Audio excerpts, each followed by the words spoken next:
Hello, everybody. This is Revolver Guy. And this is Revolver Son. Uh, Today, me and my little mini-me here, we've been working on the shed. I've just about got it done. I've just been putting some roof metal on it. And it's only about 75 degrees. Boy, I tell you, it is warm in that sun, though, out there with that metal. But I've got just a couple more pieces to put on. I thought I'd come in here and cool off for a few minutes. And I was doing a little reading. And I want to do a quick video today on this subject. Some things I've been hearing and reading. The UN, of course, I may have touched on this the other day. I'm not sure, but the UN is they're in Mexico right now. They're helping to train Mexico's National Guard to make sure they're not committing human rights violations. We've heard that before, but anyway, and I got to read a little bit about the UN and some things they've been doing and what their role is going to be in the New World Order. And if you've never read anything about that, I'd encourage you to just Google it. Just Google UN and the New World Order and see what comes up, and just read some of the articles from that.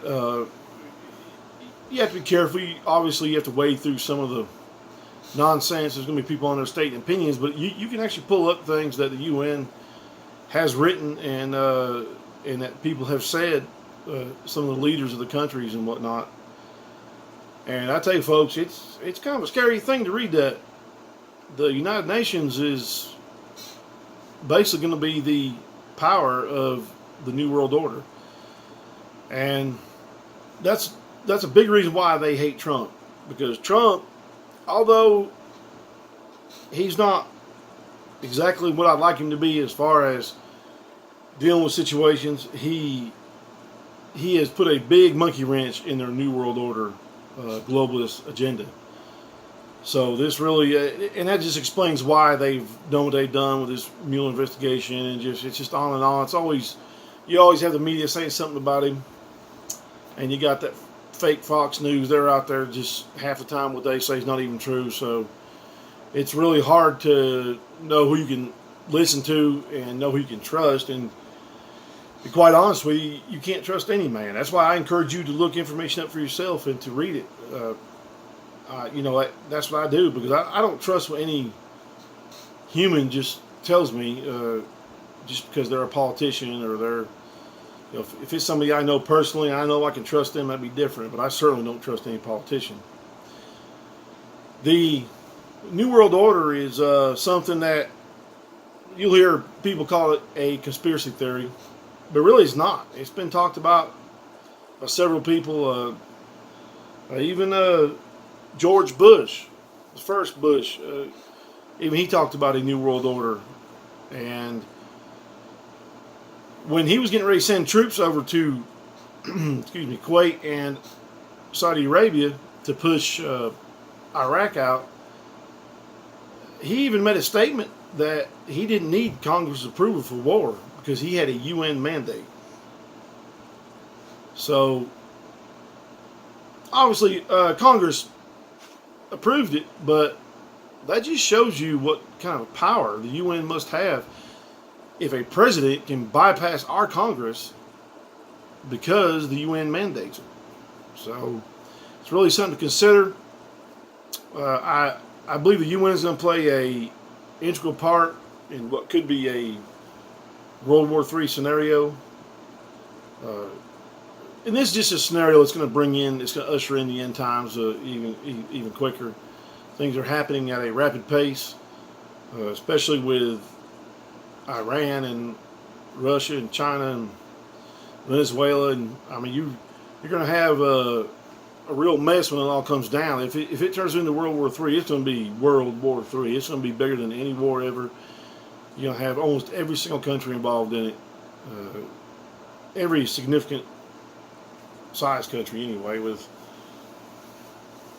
a country with a population big enough to have some kind of impact. You're probably talking Venezuela, Brazil, maybe Argentina, a lot of South American countries, obviously. Mexico's going to have something to do with it. of course, United States and Canada, and you've got Great Britain and France and Germany, and I don't know how many. I don't know what France and Germany will do. They'll probably try to stay neutral as long as they can.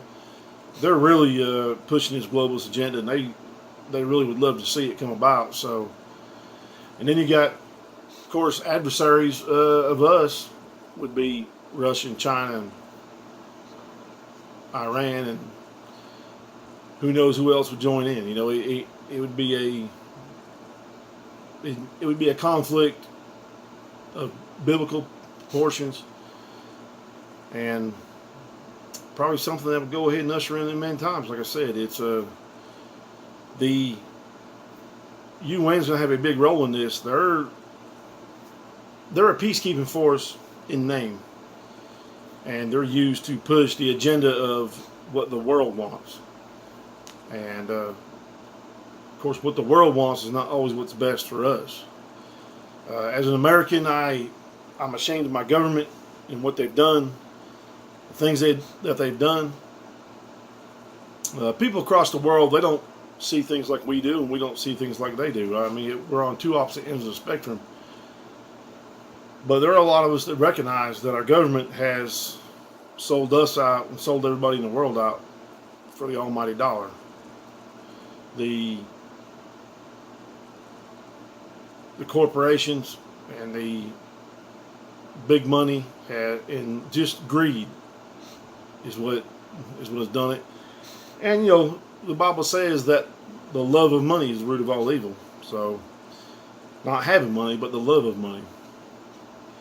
And there certainly is an awful lot of love of money. You can look at that across this country, just how many people play the lottery on a weekly basis. I mean, people they want to get rich. You got so many people trying to get famous, whether it be on YouTube or Facebook or whatever.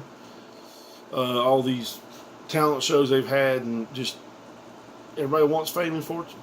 And unfortunately, that greed and that lust for that is what is going to bring this country down. And we're not the only country guilty of it, but we are the major player in pushing and imposing our will on other people. And frankly, I think they're getting tired of it.